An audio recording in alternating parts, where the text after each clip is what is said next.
about Cataclysm. How has the fan reaction been when people come up and talk to you? I think it was great. I mean, sometimes we can't hear ourselves up there because they're cheering for different things. So I think the reaction was awesome. I think they liked the video up front when Chris Metzen was out. You know, I think that's the way we really gauge the reaction from the fans is, you know, are they reacting to the things that we're working on back at work? And I think that's what really gets us hyped up to do this stuff. What, in your opinion, listening to the crowd, did they get the most excited about, do you think? I think the Goblin and the Worgen races, just in general. You know, I think just knowing that they're going to have a new race to play, they get classes with it, whole new storyline. I just really feel like that appeals to people that want to start. You know, they might not have played the game, but that race might appeal to them. You know, and even people that have been playing the game. I think they just want new stuff to do. Now, let me ask you about Cataclysm as an expansion pack. You did Wrath of the Lich King, which came out last fall. So when did you start development on Cataclysm? I mean, what is the process of coming up with a new We started pack? Before Lich King even finished. Wow. You know, we usually get in the mindset of what are we going to do next? You know, what's the plan? And we went through a few different ideas before we actually settled on What were the rejected ideas? Can you tell us? Oh, there are a few. You might see them later. They're not necessarily going anywhere. We just thought that storyline-wise, we really wanted to go back to Azeroth and bring the players back to the original zones that they played, they've leveled up in, but give them something a little bit new, like a new experience, but at the same time, progress the story forward. And I think Deathwing, using him as our main, you know, our main boss of the whole expansion, I think really fits that, because the way we use the Lich King in the past expansion really appealed to people. We really had that bad guy. Everyone wanted to get to him, take him out, and we really knew we wanted to continue that in the next one. Give them a really good bad guy that they can not like. We had a lot of questions on the forums. People were wondering, you know, we announced that Azeroth is completely going to change, but is it going to change for everyone, even if you don't have the expansion? Yes. Okay. It's going to affect everyone. Purchasing the expansion will get you certain things, like being able to level to 85, being able to roll the new race class combinations, but definitely anyone that has the game now will definitely be able to play in the new zones. The sundering that happens across the world just affects everyone. Okay. Wow, so there's a question on Twitter, if once the expansion is out, is it true that no one will be able to go back to old content and quests? Is that true? Oh, completely true. And in fact, they're not even going to go back to old content. Like, we would be calling it new content. The quest guys on the team and the guys that work on all those zones, we're rebuilding those zones from the ground up. And it's a different scale of change. Some zones are getting a lot. They're completely different. Like, people saw the Barrens today. But then some zones are getting a little less. Like Elwyn Forest, we were really happy with it. So we probably won't change too much. But in a lot of cases, it's going to feel like a completely different level up experience. If you're going to be able to fly all over Azeroth, are you going to create like ascended worlds like you did in Northrend, to where you'll be able to fly up to new areas that weren't on the ground? For sure. Okay. And we definitely want to do that. And probably the way we'll do that, we'll do level 85 type stuff. So things that when you hit max level and you've got flying, then you'll be able to fly up there and do daily quests. Things we did that in Outland pretty successfully, where we had areas you couldn't get to until you were max level. We'll probably follow that same line here. Okay. We got a lot of great questions coming into my Twitter at Jeff Keighley. You can also get Cat at Cat Hunter. First question comes from Wow FTW. He says, when are we going to see another hero class? Hero classes are something that are really, really special. In general, it definitely came up, the concept of doing a hero class for Cataclysm. But for us, we really wanted to get to the races this time. And I think a hero class changes the whole game entirely, because not only with the race, you're using existing classes, a hero class affects raiding, dungeons, everything all together. And that's something that we definitely want to do. We want to continue the idea of doing new hero classes, but we just thought going back to the classic world, we really needed new races to support that and give you a reason to get back and start in the original world and kick it off with a new Worgen or a new Goblin. Now, one thing that you've announced very recently is that you're going to be able to move from Horde to Alliance. How hard was it for you guys? I'm sorry, not Horde to... Yeah, it's Horde to Alliance on the same, you know, to be able to do that. So how hard was it for you to actually make that decision? And when are we going to start hearing more details about... The faction transfer. The faction transfers. That's something that's definitely been in the works for a while. It requires a huge amount of back-end work on our side from the technical standpoint. And once that was completed, you're right, it kind of came down to, is it something we want to let players do? But I think it really is, because when you look at the game, there's kind of two sides to the game. There's the Alliance and the Horde.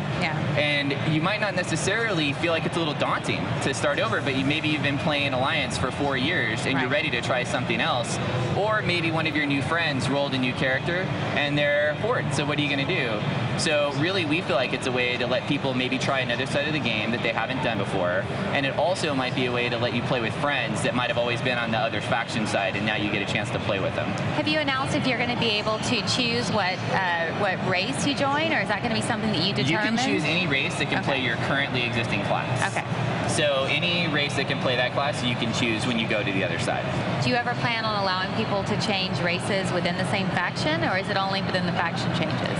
No, I think that's a feature we would like to do. Right. I think it just depends where it fits in the line. Okay. Because when you can change faction, you're definitely changing your race along the way. Right. But doing it on a single faction, of like within the alliance, is something we'd want to do, but we wanted to get the faction change out first. Yeah, makes sense. All right, more Twitter questions. There are a lot coming in. First one comes from Take What. And Take What says, please tell them they are morons if they prevent us from flying until level 85. It will be so annoying. What do you have to say about that? Well, flying is something we want to feel like a reward. Right. We need something for you to level up for, right? You know, there's got to be something for you to do at 85 other than just raiding. Yeah. So I think the way we look at this stuff is we like to kind of make sure there's those carrots for you every couple levels. Right. We really want you to get something, right? Right? But we also don't want you to just get flying right away and see the whole world, you know, and be able to go to places we might necessarily want you to go. So we just use it as a gameplay tool. Yeah, generally that's the reason why we do those kinds of things.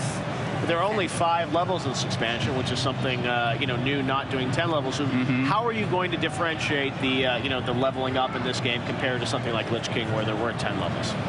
I think the leveling up is definitely going to feel similar as far as the scale. Obviously, we're going to be covering a smaller number of levels, but we still got 5 zones. Lich King had 9 zones originally. Yeah. One of those was a PvP zone, so we didn't necessarily count it.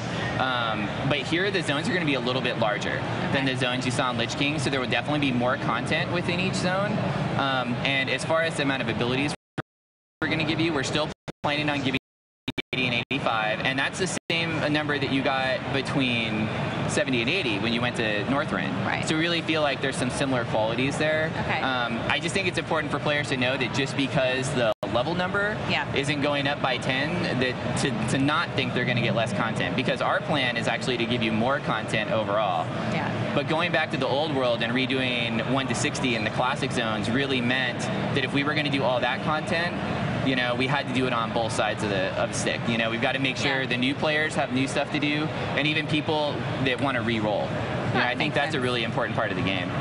Can you tell us anything about the new profession? Oh, archaeology? Yeah, tell me. Archaeology is a secondary profession, which means that everyone's going to be able to get it. Right. It'll be similar to cooking, first aid, things like that everyone has. Yeah. And archaeology is going to tie in really closely with Path of the Titans. Okay. And Path of the Titans is our new kind of level 85 customization feature. And so archaeology, the concept there is you're actually traveling all over Azeroth and you're finding ancient artifacts. And part of the gameplay of what you do is once you find the artifact, a little bit of a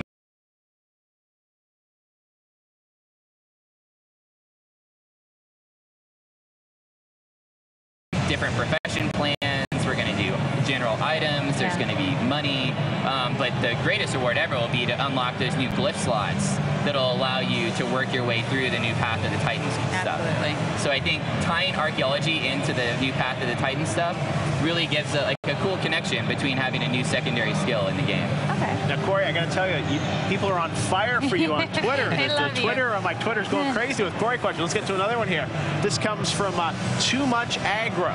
He says, what do you think Cataclysm will do to our faction cities? Will sections be destroyed so we can't get to them? There's definitely going to be changes to all of the major cities in the game. The Undercity, and a little bit about the new way it's going to be flyable at the top. For example, we could look at Orgrimmar. Orgrimmar is actually going to be completely changed because Garrosh is changing things up a little bit there. And the way that he runs the city is very different than the way Thrall did. So, for example, you're going to see completely different. Stormwind, the Worgen are going to have their own district and as well. Darnassus is going to be changed. All of